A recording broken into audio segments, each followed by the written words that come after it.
আজকে আমরা বানাবো একটা পেপার ভূত। আগে কখনো তোমরা বানিয়েছো? না তো? দেখো কত সহজে আমরা একটা পেপার ভূত বানিয়ে নিতে পারি।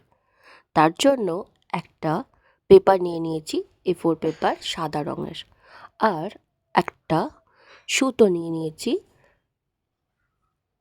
12 ইঞ্চের মতো। এরপর সুতোটাকে সাইডে রেখে দিলাম। তারপর জাস্ট ড্রয়িং করব, একটা ভূতের ড্রয়িং। কীভাবে ড্রয়িংটা শুরু করছি ভালো করে দেখো।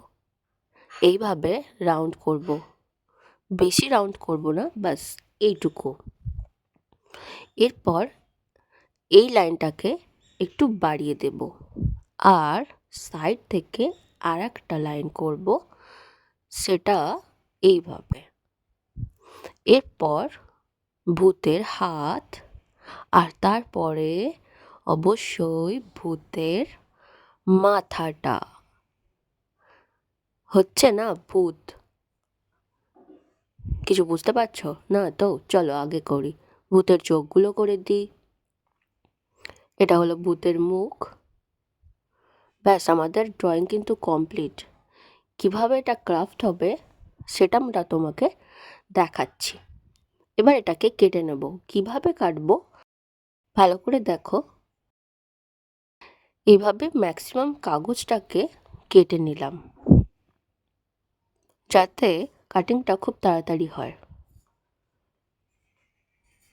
তারপর এই যে গোল অংশটা ভিতরে আছে, ওই গোল অংশটাকে কাটতে হবে। ভূতের পুরো সাইড থেকে ভালো করে কেটে নেবে। তারপর এই রাউন্ড ওয়াইজ কাঁচিটা ধীরে ধীরে চালাবে, কিন্তু একেবারে কেটে দেবে না, মিডিলটা টাচ থাকবে। এইভাবে রাউন্ড। বুঝতে পারলে কি হলো? এরপর সুতোটা আমরা ভূতের ঠিক মাথার কাছটায় একটু ফুটো করে সেখানটাতে লাগিয়ে দেব। আর তোমরা যারা বাঁধতে পারো না তারা ভিডিও দেখে ভালো করে বেঁধে নেবে। ফাইনাল লুকটা দেখো কি ভয়ানক লাগে। এরকম ক্রিয়েটিভ ভিডিও পেতে হলে তুমি চ্যানেলটাকে অবশ্যই সাবস্ক্রাইব করে রাখো, যাতে প্রথমেই তোমার কাছে চলে যায় আমি যেগুলো নতুন বানাবো। আর অবশ্যই তুমি যে বন্ধুকে ভয় দেখাতে চাও তার সাথে শেয়ার করো। কেমন হয়েছে কমেন্টে অবশ্যই জানাবে। আর ঘরের যে কোনো জায়গায় এটাকে ঝুলিয়ে রেখে দেবে, যেখানে একটু বেশি হাওয়া হয়।